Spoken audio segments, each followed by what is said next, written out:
મશરૂમથી માલામાલ સરકારી નોકરીની દોડ અને મોંઘા શિક્ષણ વચ્ચે આજના યુવાનો જ્યારે દિશાહીન બની રહ્યા છે ત્યારે ભાવનગરના એક એન્જિનિયર યુવાને અનોખો રસ્તો અપનાવ્યો, જેણે એન્જિનિયરિંગની ડિગ્રી લીધા પછી એસી કેબિનમાં બેસવાના બદલે અંધારા રૂમમાં સફેદ સોનું ઉગાડવાનું નક્કી કર્યું।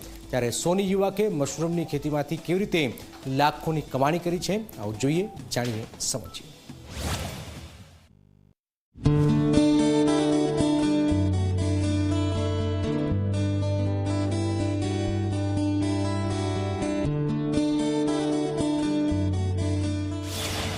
इंजीनियर युवा ने करी कमाल।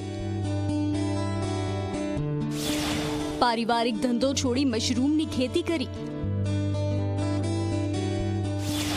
महीने लाखों कमातो थयो युवान।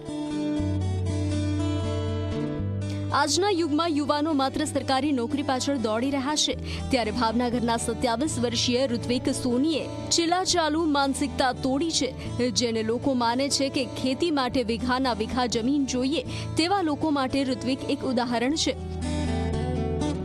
ભાવનગરના અધેવાડા વિસ્તારમાં માત્ર 17 બાય 32 ફૂટના એક ભાડાના શેડમાં ઋત્વિકે મશરૂમનું સામ્રાજ્ય ઊભું કર્યું। 3 લાખના રોકાણ સામે માત્ર 4 મહિનામાં 1.5 લાખની આવક મેળવી।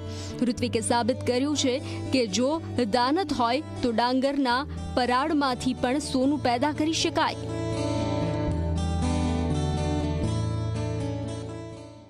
આપણે ગુજરાત બાજુ માન્યતા એવી છે કે મશરૂમ એટલે નોનવેજ જેવું, રિયલમાં આ પ્રોપર વેજીટેરિયન જ છે, કાંઈ નોનવેજ નથી। આપણે આ જે ઉગે છે આ ઘઉંના ભૂસામાંથી જ ઉગે છે, બીજું કોઈ એક જાતના કેમિકલ કે કોઈ પણ વસ્તુનો ઉપયોગ થતો નથી। ગુજરાત બહારની સારી એવી ડિમાન્ડ છે અને બહુ વધારે પ્રોટીન હોય છે આમાં, સારું એવું કેલ્શિયમ મળી રહે છે, બહુ બધા ન્યુટ્રિશન અલગ અલગ મળી રહે છે આમાંથી।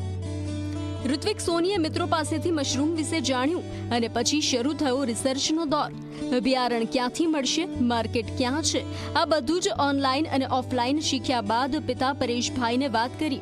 પુત્રની ધગશ જોઈને પિતાએ પણ લીલી ઝંડી આપી અને મહારાષ્ટ્રથી 300 બેડ મંગાવી આધુનિક ઓયસ્ટર મશરૂમ ફાર્મિંગનો પાયો નાખ્યો।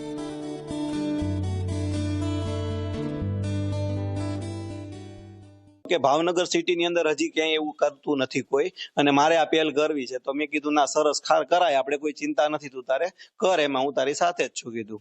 એટલે પછી એને એની અંદર સારું એવું એને કામ કર્યું અને અત્યારે મને એને રિઝલ્ટ આપ્યું, એનું બહુ સારું એવું છે ને ઘણો સફળ થયો એની અંદર। એટલે મને એ વાતનો ગર્વ છે કે ભાઈ નહીં, એને ગમે તે જગ્યા ઉપર આ વસ્તુ ઉપર એને અત્યારે પોતાનું ફોકસ કરી અને સફળતા મેળવી છે સારી એવી, તો હું એનો બહુ ગર્વ અનુભવું છું અત્યારે। મશરૂમની ખેતી એ કોઈ સામાન્ય ખેતી નથી, પણ એક સાયન્સ છે।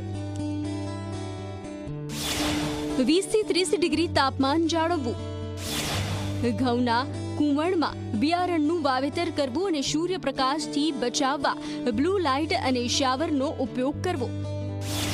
અંધકારમય વાતાવરણમાં 20 થી 25 દિવસમાં મશરૂમ તૈયાર થાય છે। આજે ફાર્મમાં એક બેડમાંથી 5 થી 6 કિલો ઉત્પાદન મળી રહ્યું છે, જે ઋત્વિક સોનીને આર્થિક રીતે સદ્ધર બનાવી રહ્યું છે।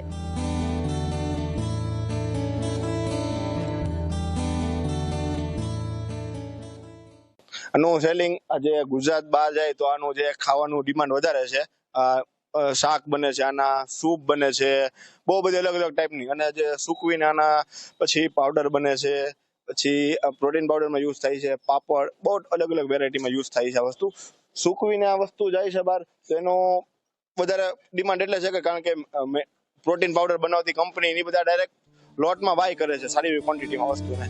ગુજરાતમાં મશરૂમનો ઉપયોગ ભલે ઓછો હોય, પણ ઋત્વિકનું વિઝન મોટું છે। તે ફ્રેશ મશરૂમ મહારાષ્ટ્ર મોકલે છે। આ કામમાં તેનો પરિવાર પણ ખભે ખભા મિલાવીને ઊભો છે। ઘરની અગાશીમાં મશરૂમ સૂકવવાથી લઈ પેકિંગ સુધીની જવાબદારી પરિવાર સંભાળે છે। કહેવાય છે ને કે મન હોય તો માળવે જવાય। ઋત્વિક સોનીએ સાબિત કર્યું છે કે તે ખેતી કરવા માટે ખેતર નહીં, પણ એક ચોક્કસ વિચારની જરૂર હોય છે। ત્યારે પારિવારિક ધંધો છોડીને મશરૂમની ખેતી કરનારો એન્જિનિયર યુવાન મહિનામાં લાખો રૂપિયાની કમાણી કરી રહ્યો છે। નવનીત દલવાડી, ઝી મીડિયા, ભાવનગર।